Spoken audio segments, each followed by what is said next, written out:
आराध्या रिंकी से। रिंकी इधर आ, मैं तुझे अपने खिलौने दिखाती हूँ। रिंकी पोछा लगाते हुए एक पल के लिए पीछे पलटी, लेकिन पूर्ववत अपने काम में लग गई जैसे उसने कुछ सुना ही ना हो। शायद उसे पिछली घटना का स्मरण हो आया था जब बड़ी मालकिन ने उसे सिर्फ इसलिए पीट दिया था कि उसके हाथ में चॉकलेट का कवर था जो गलती से आराध्या का था। यह तो बाद में आराध्या ने आकर बताया कि उसने ही यह खाली कवर रिंकी को दिया है। इस घटना के बाद रिंकी की मां ने रिंकी को हिदायत देते हुए कहा, अब उसके पास भूल कर भी मत जाना, नहीं तो फिर मार पड़ेगी। और फिर प्यार जताते हुए कहा, देखो तो कैसे मारा है मेरी फूल सी बच्ची को, आने दो मालिक को, देखना मैं खुद मालकिन की शिकायत करूंगी। लेकिन रिंकी की माँ तो यह जानती थी कि वह यह बात सिर्फ अपनी बच्ची से दिखावा कर रही है। असल में तो वह अपना मुंह भी मालिक के सामने नहीं खोल सकती।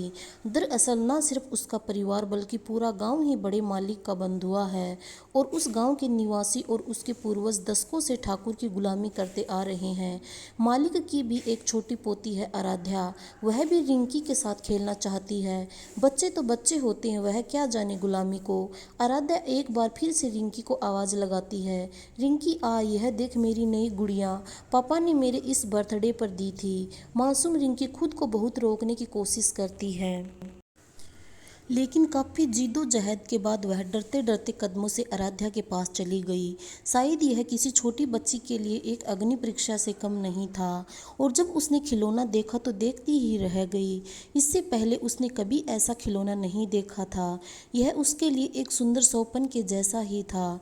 कुछ देर तक एकटक देखने के बाद उसका मन हुआ कि वह एक बार उसे अपने हाथों से छूकर देखे, लेकिन वह चाहकर भी खिलौने को छूने की हिम्मत ना कर सकी। जब आराध्या ने उसे एक एक करके अपने सारे खिलौने दिखाए, जैसे गुड्डा गुड़िया, हाथी, घोड़े, गाड़ी और भी ना जाने क्या क्या, रिंकी ललचाई नज़रों से बस खिलौने देखे जा रही थी। और वह खिलौने देखने में इतनी मगन हो गई कि उसे आसपास का कुछ ध्यान न रहा। लेकिन कुछ क्षण बाद जब वह वापस चेतना में आई तो देखा उसकी माँ ममता भरी निगाहों से उसे ही देख रही थी। जैसे ही दोनों की नज़रें आपस में मिली तो माँ हड़बड़ाते हुए बोली, चल बिटिया जल्दी से काम खत्म कर ले, अगर मालकिन ने देख लिया तो बहुत गुस्सा होंगी। फिर रिंकी बेमन से उठी और जल्दी जल्दी काम समेटने लगी। इस तरह रिंकी सुबह अपनी माँ के साथ आती थी और शाम को घर चली जाती थी। धीरे धीरे लगभग 6-7 महीने इसी तरह बीत गए। अब आराध्या का दाखिला शहर के किसी बड़े स्कूल में हो गया था और वह हॉस्टल में रहकर पढ़ाई करने लगी थी।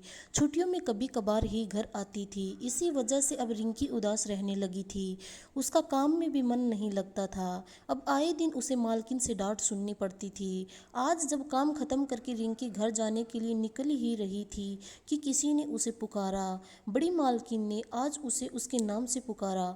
उसे तो खुद पर विश्वास ही नहीं हो रहा था कि तभी दूसरी आवाज़ गूंजी, रिंकी रिंकी जी बड़ी मालकिन। और बिना देर किए रिंकी उनके पास पहुंची तो मालकिन ने कर्कश आवाज़ से पूछा, कहाँ रह गई थी तू?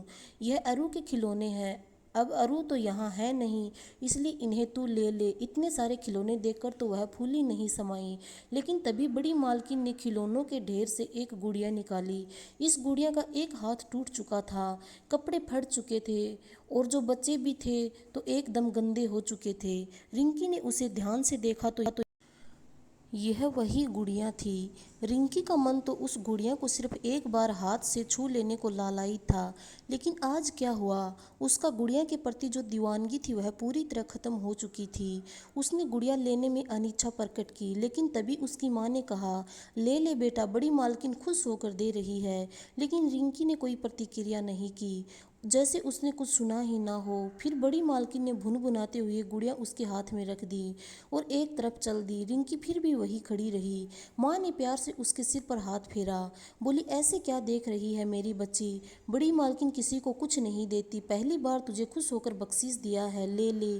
पर रिंकी के मन में कुछ और ही चल रहा था कि यह कैसी बख्शीश है जिसे पाकर ना वह खुश है और ना देने वाला। लेकिन उसकी माँ खुशी से फूली नहीं समा रही थी और रिंकी मन ही मन फुसफुसाई, यह कैसी बख्शीश।